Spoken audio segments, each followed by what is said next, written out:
Hey guys, it's Brianne with the Hoppy Doxie, and I'm here to tell you about the solution or the alternative that I've come up with for using e6000 spray, and it uses Crystalac products.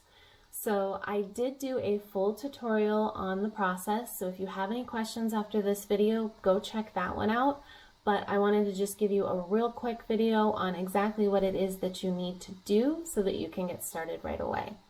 If you aren't familiar with smooshing, then go check out that other tutorial video. If you are, then the process is pretty much the same. You're just using something different than e6000 for the spray. So what do you need? No surprise to anybody, Crystalac Reducer, my new favorite product. I've been playing around with it, trying to find different ways that it can make our life easier. So make sure you subscribe to my channel so that you get notified anytime I come up with new solutions like this one. Reducer, Brite Tone, spray bottle. That's it. So I will give you a link in the description to these spray bottles. They are 2-ounce spray bottles, nothing special about them. Just need the spray type nozzle. It's the exact same style of nozzle as the e6000. So grab yourself a couple bottles. Since they're a little bit less than 2.5 ounces, they're only 2 ounces, you're only going to put 3/4 of a teaspoon or a little bit more is okay of the reducer into your spray bottle, and then fill the rest up with your Brite Tone. And that's it. Mix it well by, you don't want to shake it, so you just want to roll it because you don't want to introduce too many bubbles. And then you are all set. Spray it on your cup just like you would e6000. Wait time, 30 minutes. Really, you can go up to about an hour. I've tested all the way down to 30 minutes and then up to an hour. Just make sure that it's not sticky or tacky, that it has started to set up. And then you can go ahead with your smooshing. I haven't been smooshing twice. One of the reasons is because of the wait time. So unlike the e6000, you do still want to give your Brite Tone plenty of time to dry in between coats, which really looks like 4 hours.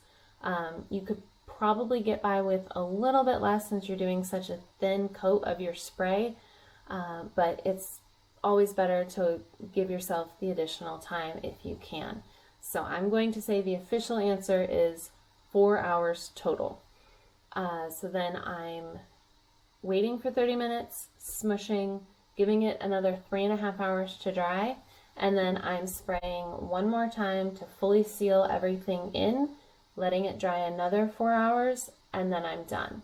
Now, the benefit, even though it does take that extra 4 hours to dry, you're already putting layers of Brite Tone over your glitter, so you're starting to build up that protective layer already, where with the e6000 it does help to smush it some, but it doesn't have the solids in it like Brite Tone does, so it's not giving you any sort of leveling.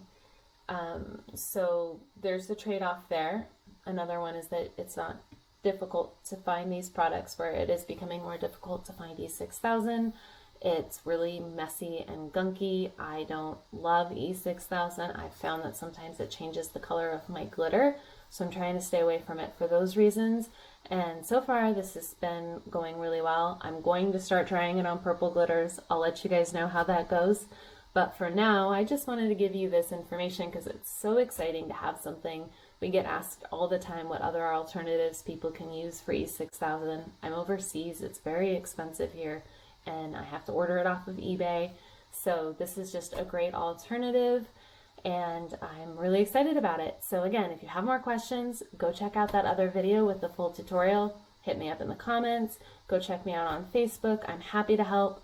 I'm in the main Crystalac groups. I'm a moderator in the official Crystalac group. I'm always happy to answer any of your questions that you have. Try this out. Let me know how it goes. If you have any issues, or if you can come up with other ways that we can use the reducer, and I'm happy to test things out and try it for you. And I hope you find this helpful. So subscribe to my channel. I'm just getting it started right now, but hopefully I'll get some more videos for you guys together, and we can just figure all of this stuff out together.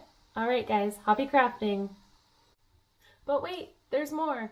I forgot one really important step, which is how to clean the bottle. So I cover this in the tutorial. I'll put a timestamp here so that you can go to the tutorial directly to that spot.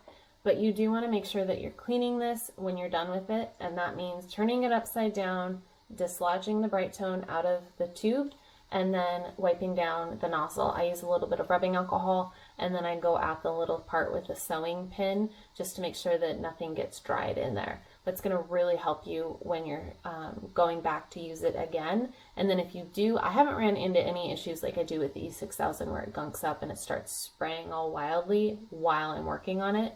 But if you do run into that issue with your particular spray bottle, just keep a little sewing pin that you can keep cleaning that nozzle as you go, and you shouldn't have any problems. Just wanted to include that because I do think it's really important. That's one of the big frustrations with e6000. Thankfully, I haven't run into it so far with using this, but anything can happen, and I, don't know based on whatever bottles you guys wind up getting how the results are going to be. So clean those bottles, and we'll see you next time. If you found this video helpful, please give it a like and subscribe to my channel. Thanks so much for watching, and happy crafting!